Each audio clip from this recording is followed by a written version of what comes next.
Hey, can you hear me okay out there? See me okay and everything?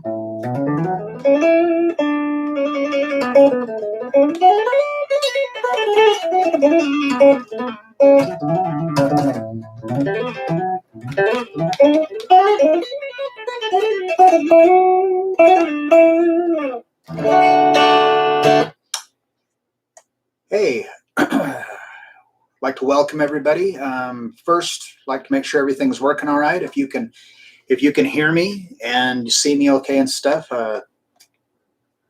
send me a comment there. Let me know that everything's working okay.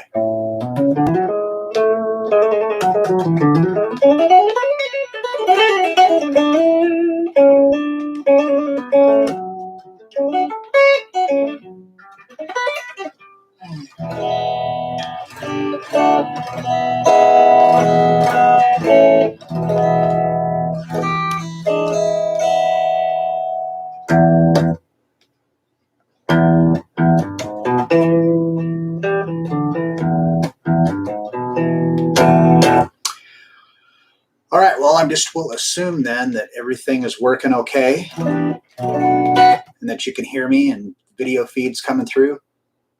I'd like to welcome everybody back.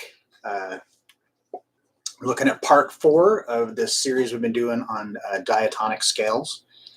And if you've been here for the previous ones, we've gone through the major scale, the Ionian mode, and we've done the second position, the Dorian mode, and the third position, the Phrygian mode.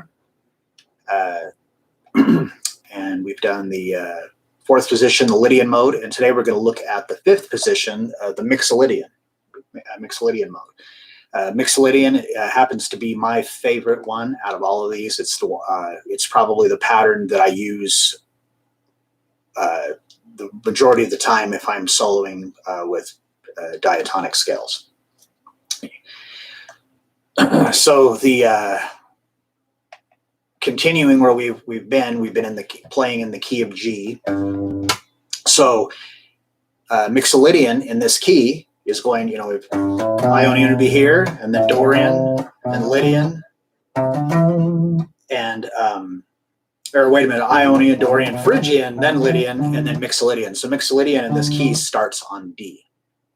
So this is one of the easiest patterns to memorize, and I honestly think that could partially be why this is the one that I use the most, because it was the easiest one for me to memorize, and so I've just been playing it for a really long time and utilizing it. But I really like the way that it flows. So this pattern here in this key, we're going to start on D, so we're starting here on the 10th fret. And again, these are movable shapes. So once you learn this pattern, it doesn't matter what key you're playing in, the pattern is always going to be the same. So we've got 2 whole steps on the low E, so 10, 12, and 14. And then when we go to our A string, the same thing, 10, 12, 14. And then the D string, 10, 12, and 14. Then when we go to the G string, we have to shift up a half step. And so now we're going to go 11, 12, 14. When we go to the B string, we have to shift up a half step again.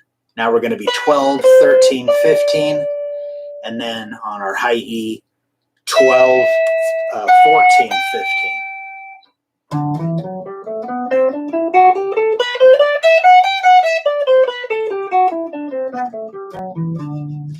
So first and foremost, just like we said with the other ones, the first thing that you're going to want to do is just memorize the sequence, memorize the pattern.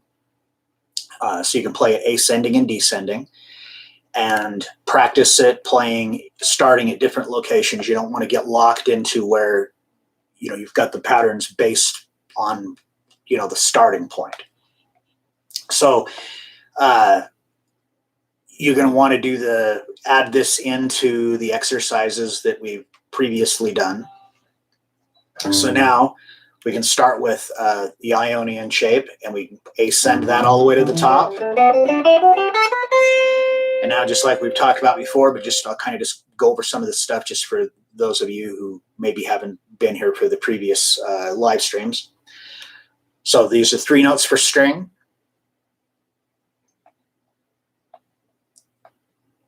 Do all of them for me, pentatonic scales. So hi, Frank. Right now we're working with diatonic scales, and we've done a little bit of stuff with pentatonic before, and we'll come back to that and do more pentatonic stuff. So if you look back through the lives, because I've been doing these live streams now for about 2 months, I guess. So this, if you go back, I don't know, it was like the second or third one I did, I believe that we went through some stuff with the pentatonic scales, but we will be coming back to those again. And we're actually going to talk about how you can incorporate the pentatonic scales in with these, especially with Mixolydian. So we'll get to that here soon. So just a minute, I got a spider bungee jumping from my web camera. Okay, so these last 3 notes here, notes 2 and 3 are notes 1 and 2 of the next position. So I just shift up, and now I descend the Dorian shape. Now we're going to shift up, and we're going to ascend Phrygian. So again, notes 2 and 3 are notes 1 and 2 of the next position. Again, now we're going to shift up. Notes 2 and 3 are notes 1 and 2, and now we're going to descend the Lydian pattern. And finally, for where we are now, we shift up and we ascend Mixolydian. So after you work on it that way, you're going to want to work on it descending as well.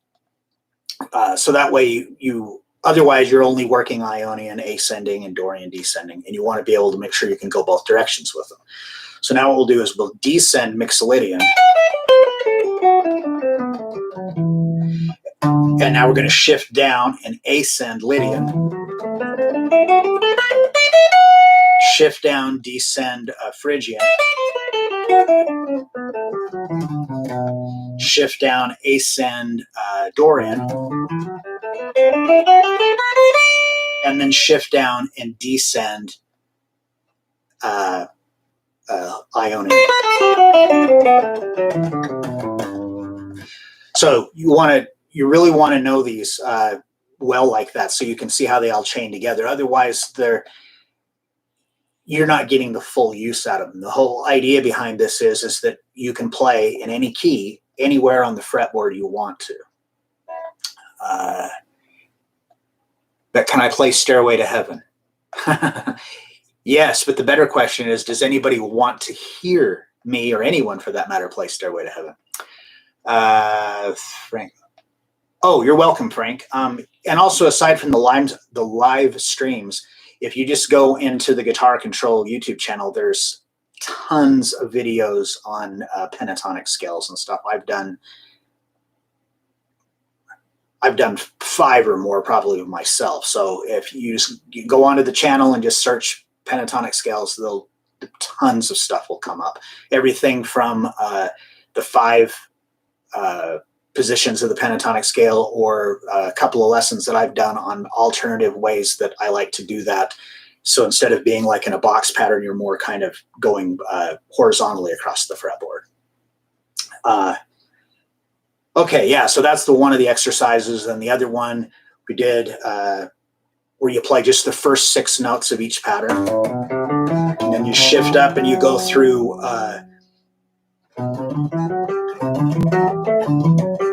each one, and then now you come down and start it over, and you do it based on the A and D string.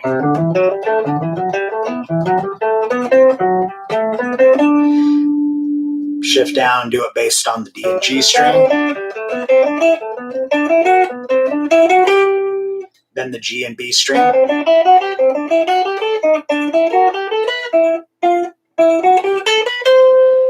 Then you shift down, do it with the B and E string. Oh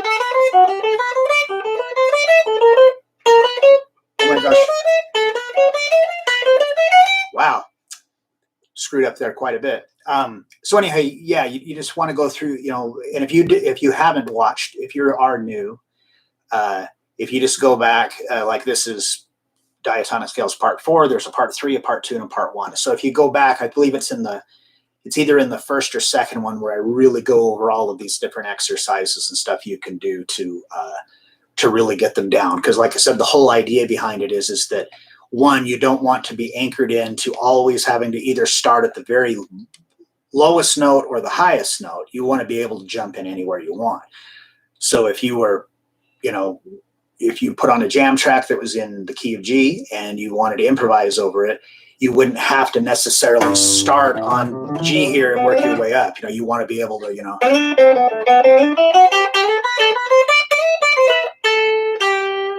want to be able to kind of do it from anywhere. And it's really not difficult to do once you just really have the patterns down. You just really want to know them. And you want to, the same thing with your pentatonic patterns. The better you know the scales, the more you can utilize them. Okay. Let's see. Oh, and then other ones, I'm pretty positive. I would be surprised if I hadn't already done this, but the other stuff that you want to work with is not just having to play the scale ascending or descending, when it's not really musical sounding. If you're soloing, if you're just ascending and descending a scale, it's not really all that musical sounding. So do stuff by skipping notes, having repeating sequences, different things like that. So one of the ones I like to do is you play 6 notes and then you repeat the last 3, add 1, and then descend 2. So if you think of it like 1, 2, 3, 4, 5, 6, 4, 5, 6, 7, 6, 5. And then you start that pattern over again on the A string. Same thing. 6 notes up, repeat the last 3, add 1, descend 2. So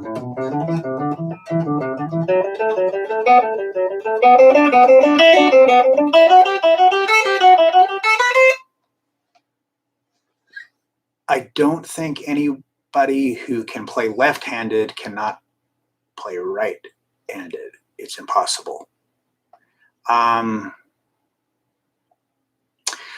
So I'm not 100% sure what you're saying there. So you're saying that if somebody learns how to play left-handed, they can't play right-handed? Is that what you mean? So yeah, so you do those sequence like that, and you can do it with all of the different patterns. And the more again, the more you do it, the more musical everything can sound when you're playing. And you do the same thing with descending patterns.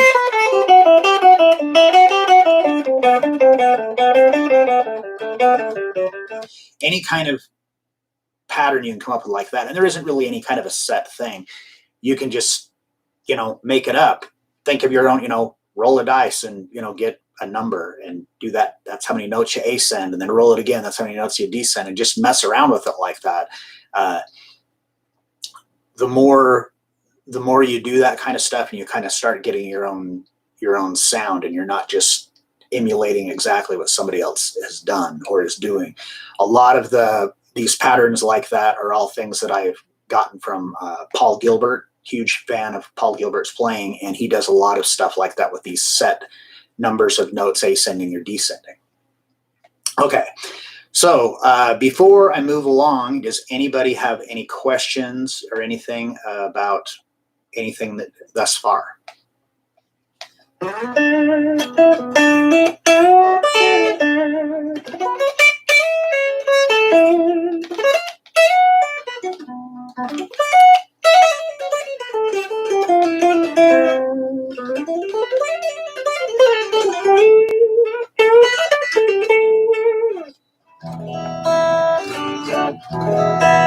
Anybody? No questions? Nothing?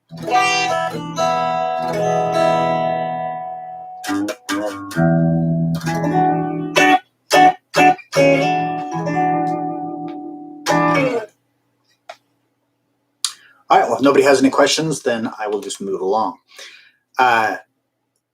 Okay, so last week I showed you, we went over the little theme for The Simpsons because it's in Lydian. And then we played it in, other modes just so you could hear what the difference is between those modes. So that's like, that's like part of it is being able so you can decide which one you want to use or whatever. Now, the other thing with this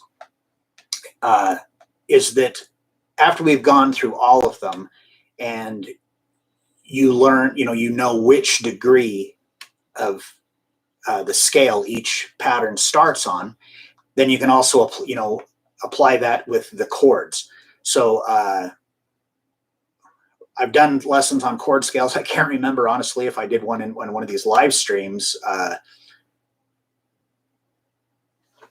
If you play right-handed, there's no way you can play left-handed. It's impossible. Your hand won't turn the correct way. Yeah, I disagree with that, Frank. I have seen people before that can play right-handed and left-handed.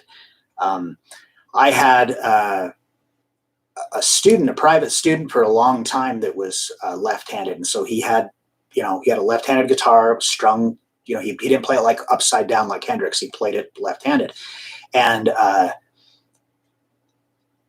he came so long that every week I would, he was a kid, I would tune his guitar and everything. I started to get to where I could play some easy strumming songs upside down. I would play it right-handed with the guitar upside down, and then try to do it the other way. And it definitely is harder, but I've seen people do it. Let's see, how do you do different licks in different positions of the neck of the E minor? I'm trying to learn the fretboard. I'm not understanding it.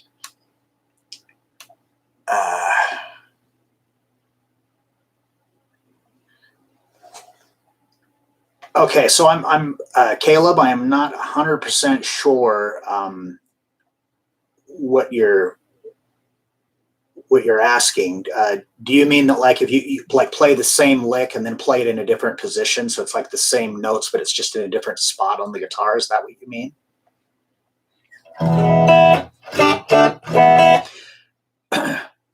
Okay, so aside from just being able to really be able to tell the difference in the sound of the modes, distinguish them by their sound.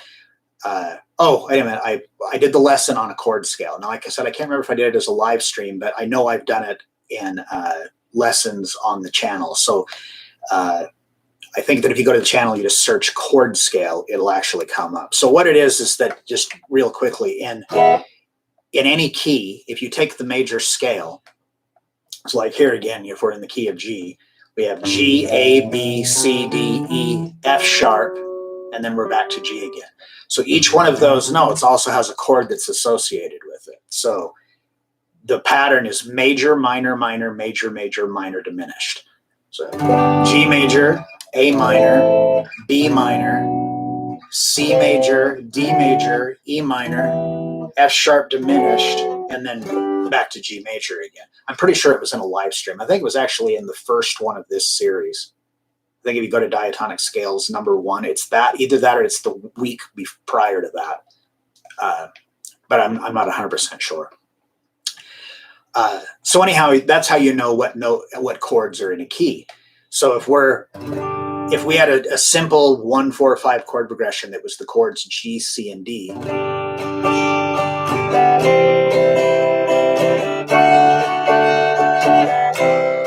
you can solo over that using G Ionian, A Dorian, B Phrygian, any of those, because you're just playing the same 7 notes. But the whole idea here behind with playing modally is that whatever your tonal center is where you're rooted from.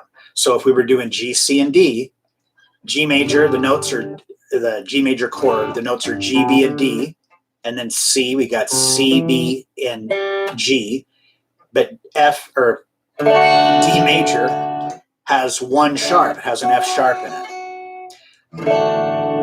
So when you're playing this scale or any of the other patterns, you are playing the notes that are in the chords that you're playing over. But the thing of it is that since this chord progression is kind of revolving around this G,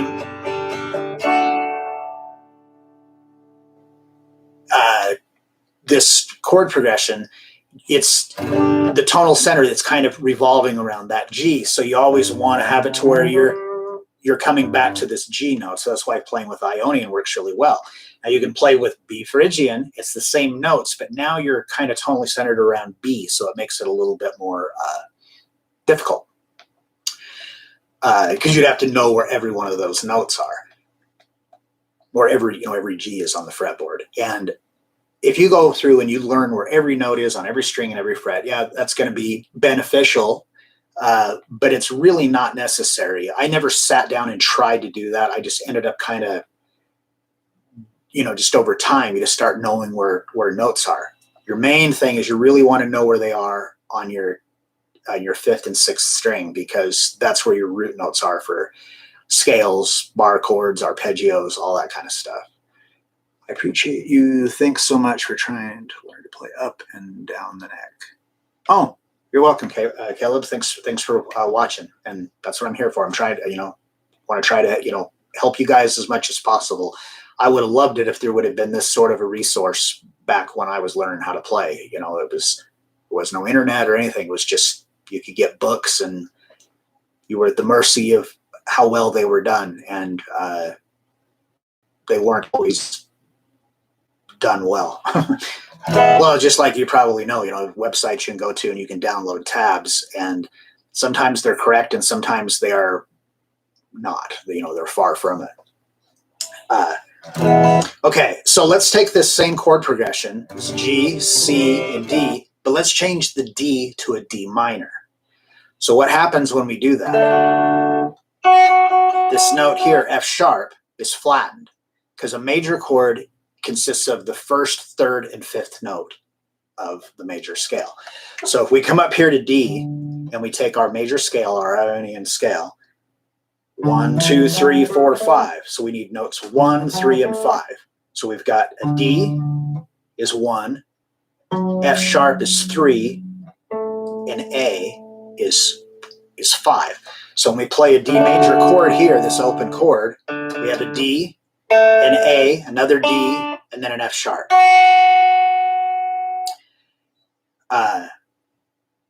So if you want to make a major chord into a minor, you flatten the third a half step.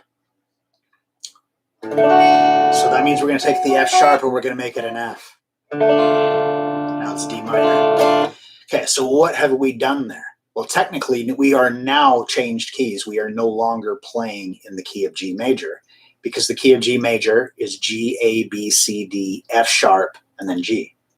So we've taken the only sharp that we had, and we've gotten rid of it. Now we have all naturals. So what key does not have any sharps or flats? What key is just all naturals?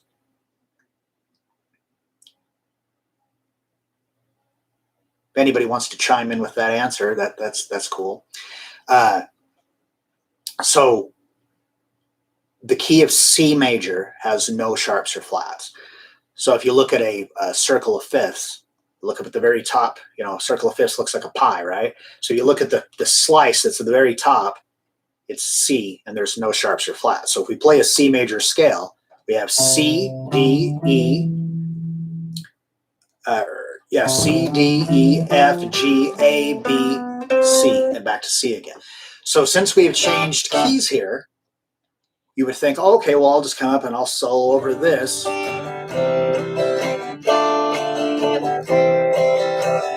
With a C major scale. Now you could do that and it would work. All the notes are in key, but our tonal center would be C, as here we're doing it as is G is our tonal center. So now what we have to do is we want to be able to play the notes that are in the key of C major, but tonal centered around G. So how are we going to do that? Well, this is where modal playing comes in. So if we take the key of C and we determine where G is in there, what number note it is. So we have C, D, E, F, G. It's the fifth note, 1, 2, 3, 4, 5. Which mode is number 5? Ionian, Dorian, Phrygian, Lydian, Mixolydian. So if we play the Mixolydian scale starting on G, and I have no idea, my camera is freaking out, it won't stop trying to focus.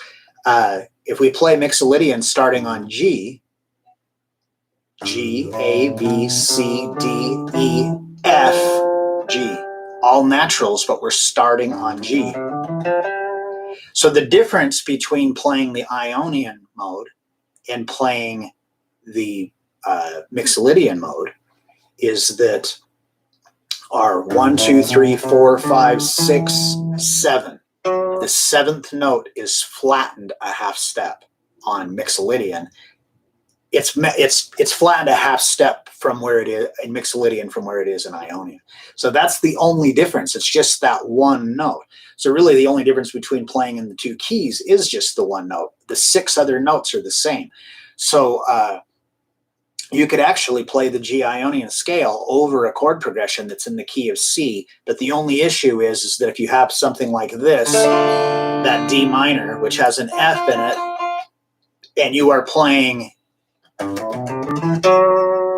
you hit this note, how pretty that sounds, because they're only a half step apart from each other, and when you have two notes played together, they're only a half step apart from each other. It's very dissonant sounding. I'm not going to say it's wrong or bad, because there could be, it depends on what kind of a sound you're trying to make. Maybe you're really trying to make something that sounds eerie, or you're trying to create some tension. You kind of want that whole, grit your teeth kind of a thing, because that has its place too. That can be cool. I'm a big believer in, if it sounds good, play it. If you like the way something sounds, even if it's technically outside of the scale or it's outside of the key, as long as you think it sounds good, that's the important thing. Don't think of this stuff. I've said this a million times and I'll say it a million more. Do not think of any of this stuff as rules. It's guidelines. This is a guideline letting you know that as long as you stay inside this little area right here, you're good. If you go outside of the area, you have the possibility of hitting, playing a note that's dissonant, or, you might think sounds bad. But if you play inside of that, you're golden. You don't have anything to worry about. I love Slash's style. Me too. Slash was like actually a huge influence on me. I heard Appetite for Destruction shortly after it came out. Band I was playing, and this was in high school. Our drummer, he just discovered him somewhere and showed him to me, and I was just blown away. And I learned a lot of his stuff. He's a great player. Okay, so what we're going to do is we can solo over that and use the Mixolydian, and it's going to work with those chords. So the next step would be, let's say that the chord progression, the D major, switches from D major to D minor every other time through. So technically it's just the songs going back and forth between two keys, which is not uncommon.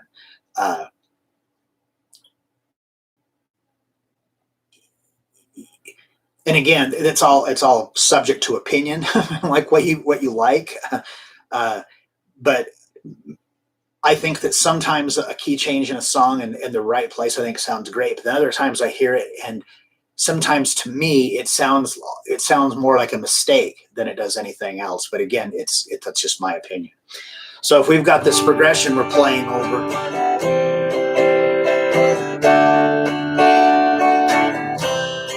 now it's going to recycle, but we're going to switch to D minor.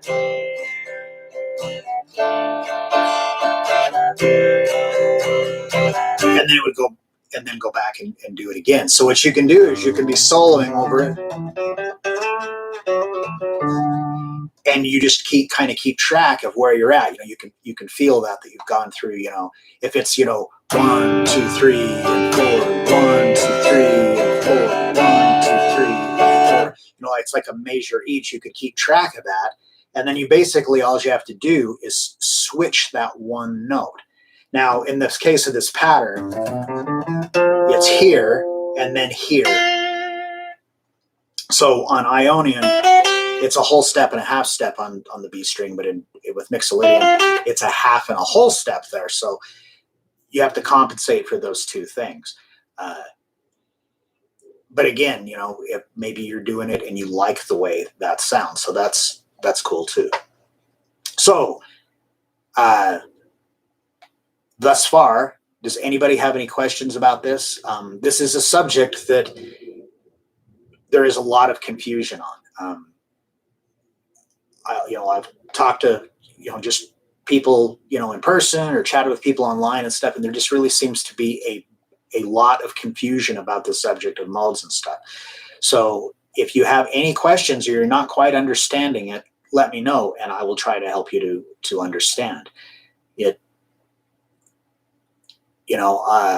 I'm far from an expert on this. I mean, there's lots and lots of stuff. Did it take a while to learn all of that? Yeah, but that doesn't necessarily mean it's going to take you a long time. I personally feel like that I was one of the slowest learners of guitar in the history of guitar. I've been teaching private lessons since 1987. I've had thousands of students, and I have never had a student that applied themselves that it was as slow of a learner as I was.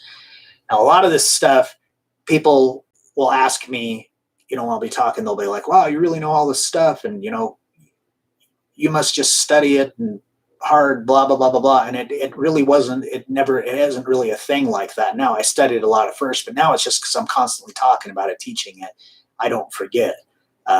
There's other subjects with guitar, things that I've learned and I can't remember because I don't use it. So, the saying, you don't use it, you lose it. So this is a thing that it isn't like you need to every day sit there and go over all, the 12 tones of music and go through all of the rules with modes and all that stuff every day. But it is something that you want to make sure that you do remember so you can apply it. But as long as you're putting in the time every day, that's what it amounts to. Is it's how much time you can put into it. Doesn't mean you have to practice 12 hours a day. If you can honestly devote 30 minutes of real structured practice a day, you will see improvement. You will see progress. Obviously, the more you do, the better. But it isn't like you need to spend tons and tons of time. I have gone through periods of time where I did spend a lot of time practicing every single day. Hours and hours and hours, 10 hours a day sometimes. But I don't really think that that's necessarily the key to being great. I mean, I know lots of players that have probably practiced less time than me that are better than I am. Everybody's going to be different. Everyone's going to learn at a different rate. What should I practice and how should I apply it? Well, that kind of depends on your goals. Kind of in a nutshell, there's certain, like with my students, I make practice schedules for them that basically just go over every day the things that they need to hit.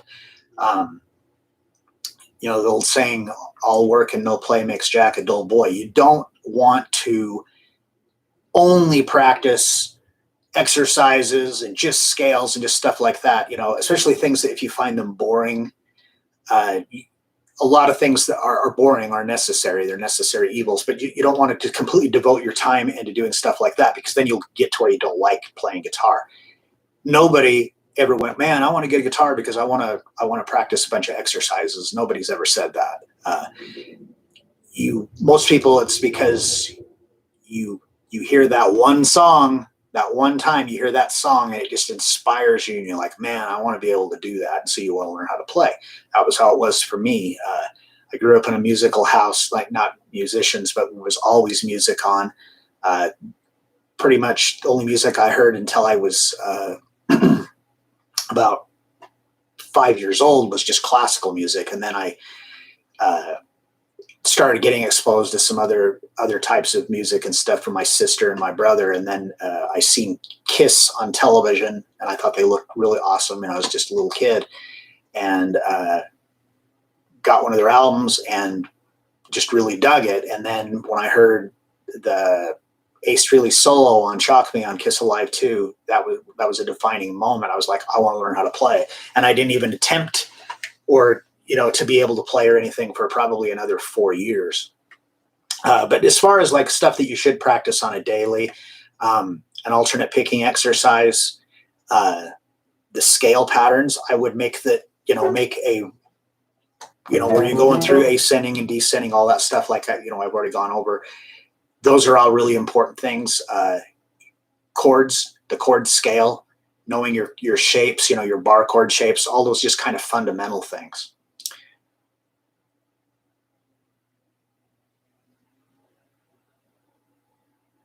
I was learning Skid Row 18 in live solo. I remember you solo, just classic. Yeah, that's a great solo. I can't remember. Snake Sabo, I think that's that guy's name. He's a really great player. But yeah, I'll probably do after we finish up the scales series and stuff.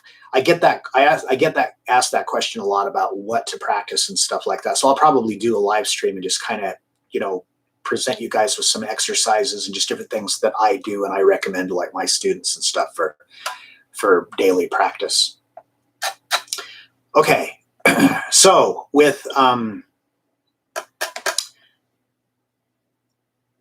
this Mixolydian scale, another thing that I wanted to show you with it is, and this kind of goes back to earlier we were talking about pentatonics, is that the Mixolydian pattern works really well to combine it with the pentatonic scale. And I'll show you how to do it. And it can be used with blues too. That's the thing with these scales, is that if you are, if you were playing over like a, like a blues shuffle like that, and you start playing, trying to solo with the Ionian major scale, it's not going to sound like bad, like you're playing out of key, but it's not going to sound like the blues in any way, shape, or form. It just isn't. But you can use the Mixolydian pattern and the Dorian pattern. When we did the Dorian pattern, we talked about that, how it shares a lot of the same notes.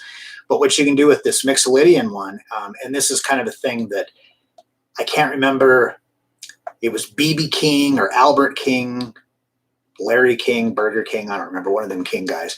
They implement this a lot in their playing. So how it works is if we, let's say we're in E minor. So we got E, the first pattern in E minor pentatonic. So we can use that pattern, but we can also use Mixolydian, but not starting on E, starting on D. So the easiest way to remember how to do this is that no matter, just think of whatever key you're playing, and let's say you were playing in A minor. So you're using the A minor pentatonic. You're starting here, wherever the first pattern of the pentatonic scale starts, the Mixolydian pattern starts one step below that. So if we're doing it in E, we would start Mixolydian on D.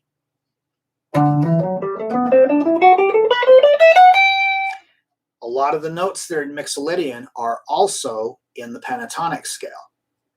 And so you can use them together. Again, I'm not going to get all into the pentatonic thing here because now the more I think about it, I think I really did do a pentatonic live stream. You'll have to forgive me. My memory is absolutely terrible. I have a little health issue that causes me to have especially short-term memory. I can tell you stuff that happened you know, when I was in the 3rd grade, easier than I can tell you stuff that happened yesterday. So it kind of sucks. But now the more I think about it, I think I did go over this. But just really quickly, when you're playing this pentatonic scale, there's only 2 notes per string. And there are 3 note per string pentatonic patterns. You've probably seen, heard stuff with it or watched other lessons or videos or whatever. I don't really do a lot of those because most of them are really big stretches, and I don't really have gigantic hands and long fingers. I've got kind of small hands. So some of those stretches are really difficult for me to do. So I just kind of never really did it. But I did at one point decide that, well, I want to make these 3 note per string just by adding a passing tone. So you got 2 frets in between there, so you could, you could choose one of those notes. Well, when you play with Mixolydian, those last 6 notes of Mixolydian include the 4 notes that are in pentatonic. So you just have those 2 extra notes that aren't in the pentatonic scale, but they still sound good. You can play notes that are outside of the scale of the pentatonic, and it can sound really great. Like the blue note technically is not part of the pattern, but it still sounds good. Again, it comes back to what you think sounds good. Those notes aren't necessarily a note that you want to sit on, because sometimes they're outside enough that it might create tension. If you're not trying to do that, it doesn't necessarily sound good. So a good kind of exercise that you can do with this is, oh, well, thank you, Caleb. I appreciate it. And again, thanks for watching, and thanks for interacting. It makes this, I don't know, it just makes this a lot better just for me personally, if people are interacting and stuff, rather than I just feel like I'm, doing this to to nobody. So if you ascend Mixolydian, and then that actually puts you where your 1st and 4th finger are already where they need to be for pentatonic pattern number 1. So you can just descend it. So you want to practice ascending Mixolydian, and then descend the pentatonic, and then do it the other way around. Start with the pentatonic, and then descend the Mixolydian. So that way you really you get a really good idea of how they overlay each other, and then you can like really utilize it. Because you could be just by adding in that note right there. I really like that one a lot when I'm doing with pentatonic stuff. I really like that particular note. When I told you I added in the extra note on the pentatonic scale, what I originally did is that I made the shape here. Now, sometimes I will do it this way, but I really like that particular note. And then that there, because that's the blue note. The flat 5, diminished 5th. Okay, so I hope that what I just went over was clear. Sometimes when I stop and then respond to a comment, then I might feel like maybe that I ended up skipping over something. So if you're not understanding it, or if you have any questions, just anything, now's the time. Just ask away, and I want to help you to make sure you understand. So if anybody has any questions about any of this thus far, let's have them. And it's also getting late enough that we can play Stump the Dummy. So why don't we just go ahead and do that too? So if you have any questions, whether it be Slash blues. Yeah, like I said earlier, I'm a big fan of Slash. Oh, well, thank you, Caleb. I appreciate it. Okay, so does anybody have any questions? Not necessarily just on this, but just anything in general. If you're new, here at the end, I like to do this little game I call Stump the Dummy. So basically what I wanted to see if you can just ask me a guitar question that I can't answer. And I'm not trying to make it sound like, oh, I know everything. So it's happened lots of times, but it's just kind of fun, you know, some of the weird questions. We did one where we kind of did a roll call. Everyone was saying where they were from, and I mentioned that I'm in Utah. So somebody asked me a question about some club in Park City, and I had no idea what it was, and I've lived here my whole life. So ask away. Any questions? Let's play Stump the Dummy.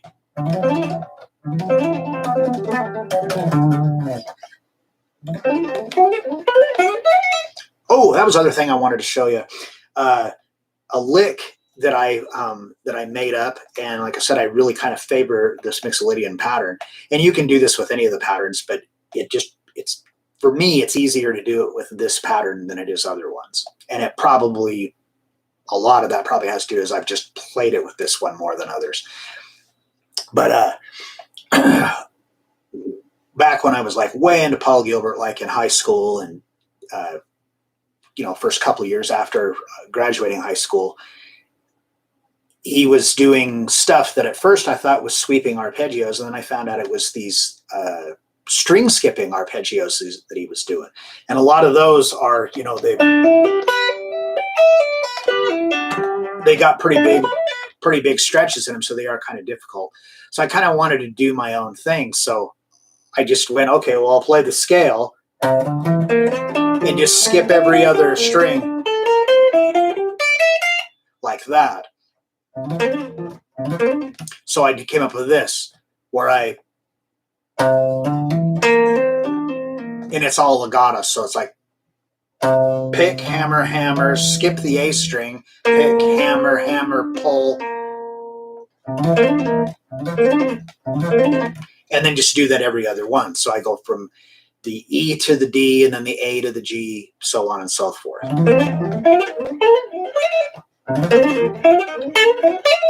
I haven't done it for a while. I don't know. I just think that sounds kind of cool. I thought I'd share it with you.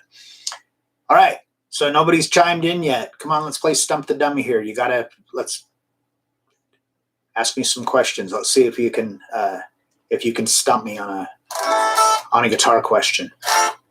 Really shouldn't be that difficult to stump me.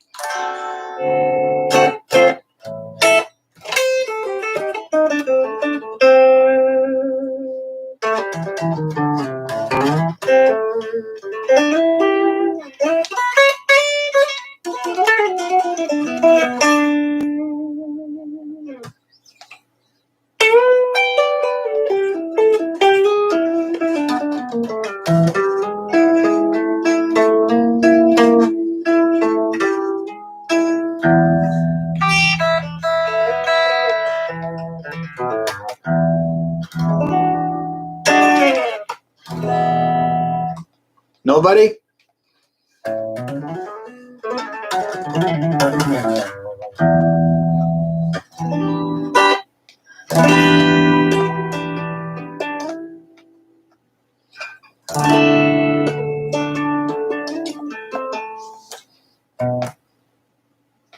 Ooh, what about Albert Collins' nickname? Well, you started off good, because I have absolutely no idea.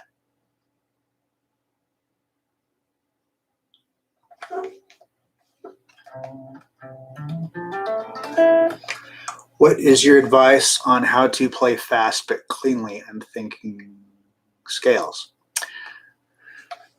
Okay, for building speed, first and foremost, you really got to get alternate picking down. This is a subject I've talked about a gajillion times. I've probably done a dozen lessons for the Guitar Control channel on this subject alone. So getting an exercise down, the Iceman. Yeah, I have never heard that before. I know that Albert Collins always has, like, a lot of times when you see pictures of him, he always has some of the funniest looks on his face. He always kind of looks like, you know, like he's angry at something. But the Iceman, I guess I could see that would be kind of fitting. The alternate picking exercise that I use is actually from the last 6 notes of Mixolydian. So it doesn't matter where you do it. I usually do it starting on the 9th fret. So it would be 9, 10, 12 on the B string, and then 9, 11, 12 on the high E. So I'll play it. So you play, if you, I'm trying to think of the easiest way to explain it. So if you think about this, like there are, it's 6 notes altogether, right? So 1, 2, 3, 4, 5, 6. So if you think of it as 1, 2, 3, 4, 3, 2, 1, 6, 5, 4, 3, 2, 1. So I'm going 9, 10, 12 to 9 on the high E, back to 12 on the B, back to 10, back to 9, back to 10, back to 12. Or wait a minute, I did the wrong one. Yeah, then you go to 12 on the high E, 11, 9. So it's,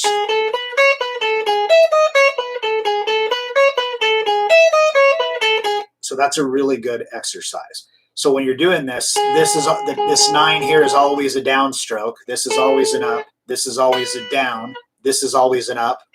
This is always a down, and this is always an up. So the first thing you want to do is just memorize the sequence. So watch your fretting hand and get that pattern down. So that way you can play it without looking at your hand. Then watch your picking hand and make sure you're down, up, down, up, down. You're never 2 downs in a row and never 2 ups in a row. Get both of those things worked out and then practice it with a metronome. So if you haven't practiced with a metronome before, it isn't a thing that most people care for, but it is a necessary evil. You pretty much if you go and watch interviews or read interviews with any of the really great class players like Yngwie or Paul Gilbert, guys like that, they all talk about, using a metronome. It's what is going to make you to be able to play fast. So if you set it up to where each note was a click, so click, click, click, click, click. So that way you're evenly spacing everything apart. Work at it slow. Warm up first. You want to get yourself warmed up before you do this too. So, play a couple of songs or something, get nice and loosed up, get the blood, the blood all flowing and everything. And then what I have my students do with this is that you spend a total of 5 minutes a day working on it. But the goal is to be able to play it for 3 consecutive minutes without making a mistake. So that means not hitting the wrong note, not doubling up a pick stroke, not getting out of time. So let's say you're doing this at 50 beats a minute, and you play it perfect, and at 2 minutes and 55 seconds, you accidentally cross pick and you do 2 downstrokes in a row. That's not 3 minutes, so you keep working at it again. So you spend a total of 5 minutes trying to attempt that. If you don't succeed, which you won't at first, if you set your metronome, at 20 beats a minute, yeah, you can probably do that. But once you get it up to where you don't want it to be where it feels impossible, but you don't want it to be really easy either. You want it to be, it's just slightly challenging. And you work, so let's say it's 50 beats a minute. You get it to where you can do it. You do it for 50 beats a minute for 3 straight minutes. Then you're, woo, great. Give yourself a high five. And then the next day, turn it up. Now you turn it up to like 52 beats a minute. You may not even notice a difference. If you can immediately play it at 52 without any issue, then try 54. Just go up in 1 or 2 beat increments until you get to that one that's just slightly challenging. Again, work on it there and keep doing that. If you do that every day, you will see a drastic improvement in speed in a month. But there really is no shortcut to it. There unfortunately isn't, like a,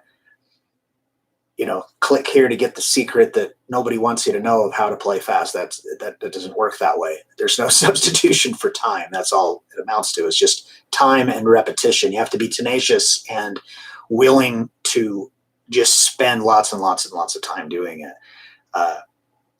But what you said when you said how to play fast but cleanly, you said a mouthful right there. There's lots of people who play fast, but it's not clean. And if you're really trying to get that sound like Paul Gilbert, Yngwie, Vinnie Moore, any of these guys who could really play fast and efficient, where it sounds like an electric typewriter because it's just, constant, which, I can't play like that.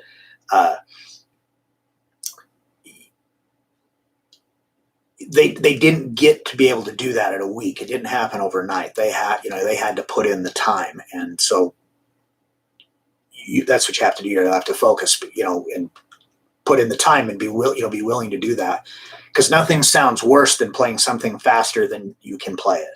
If you can play it, even if you're playing like a song, let's say that you're working on a riff from a song and it's supposed to be 120 beats a minute, but at 120 it's sloppy, but you can play it at 100 really well. It's going to sound better to play it well at 100 than sloppy at 120. We were talking about Slash earlier, that main intro riff for Sweet Child of Mine. That's like a really, really good alternate picking exercise too, and it's also good for your fretting hand because you're having to skip over strings. That is at 120. So I have students a lot of times that they'll be working on that for quite a while at maybe 80 beats a minute. Now when you hear it, it's, it obviously is slow and dragging a little bit, but you'll work it up, you'll get it up to speed, and then you're good. So anyhow, I hope that answers your question. That was kind of a long, long-winded answer. Anyway, we are about out of time, so probably got time for one more question. Let's try to get the grand poobah of, because we got me right out of the gate with not knowing what. Oh, thank you. I appreciate that. We already stumped me, so let's see if we got the. See, Gary Moore is considered sloppy a lot of the time, but is a fast player. Well, I wouldn't really call him sloppy, but it's also kind of a different kind of. Oh, you're welcome, Caleb. Thanks for watching. That's kind of, Gary Moore is like a different type of player. He's not. When I think of fast, I think of like the shredder players like Gilbert, Yngwie, and Vinnie Moore, and all them guys that were on like the Shrapnel label and stuff. They, it's all very concise, fast, but there's, all 3 notes per string, like sound like a machine. But a guy like Gary Moore, he's more, he's like, he's a blues player. So a lot of times at the blues, they'll do stuff, well,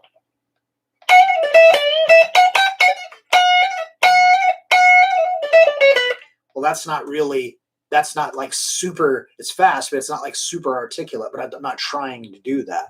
So that's kind of a different thing. You kind of have to,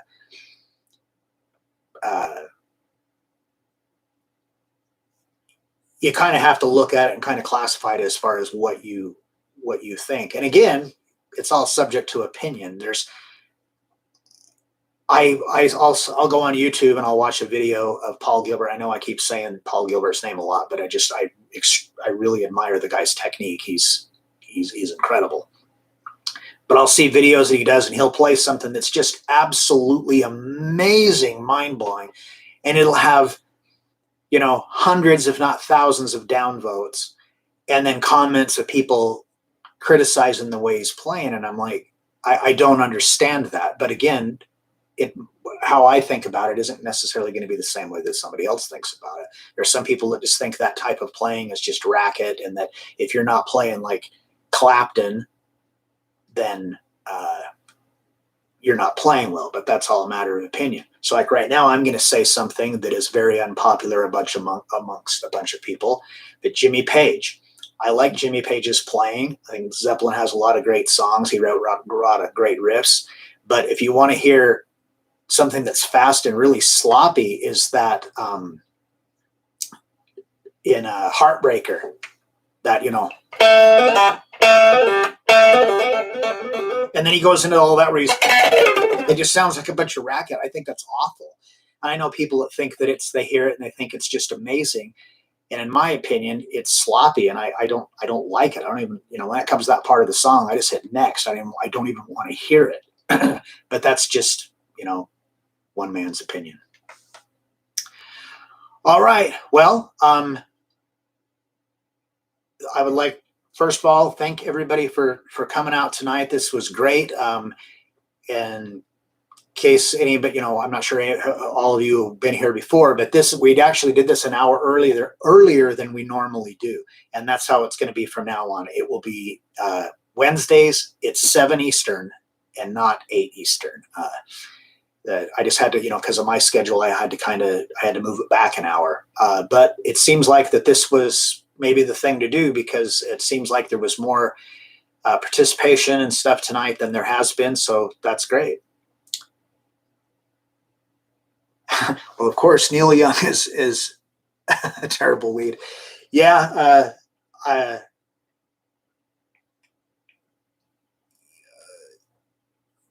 He's not going to be playing Yngwie stuff. But I like Neil Young. I think he's a great songwriter. And then like the solo for what's the song? Rockin' the Free World. It's like pretty sloppy and stuff, but I think it really fits. It just really raw sounding. I really dig that tune.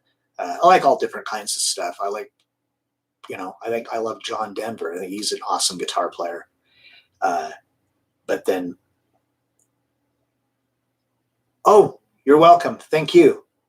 Yeah. Anyhow, I'll quit rambling on. Again, thanks everybody for coming. This was great. It kind of renewed my my fire for doing this a little bit. So thank everybody who came. And if you liked this, click that thumbs up. Go on to the actual replay of the video and hit the thumbs up. Leave comments there, because as soon as I shut this off, all of the chat we had here is gone.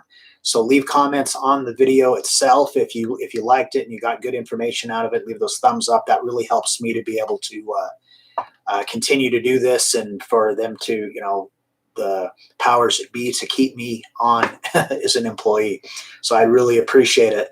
And if anybody has any ideas for things that they would like, they think would be good, that we could talk about for, an hour or so in a live stream, put that in the comments on the videos and stuff. I read that stuff, and I'll try to see what we can do. But again, thanks everybody for coming and sticking with me for this whole time. If you'd like to pick up Guitar Control's guidebook and you'd like to get access to thousands of lessons and free tabs, head on over to guitarcontrol.com and join the mailing list. You'll be prompted on there where you can put in your email, and you'll get emails with stuff for some of their products, for sales on their products and things like that, special offers, and then also access to, like I said, there's this huge library of free lessons and tabs and stuff that you can watch the videos and download the tabs. Anyway, I think that is going to do it for me tonight. Again, thanks everybody for being here. This was a great live stream, and I will see you guys next Wednesday. Have a good one. Thanks everybody.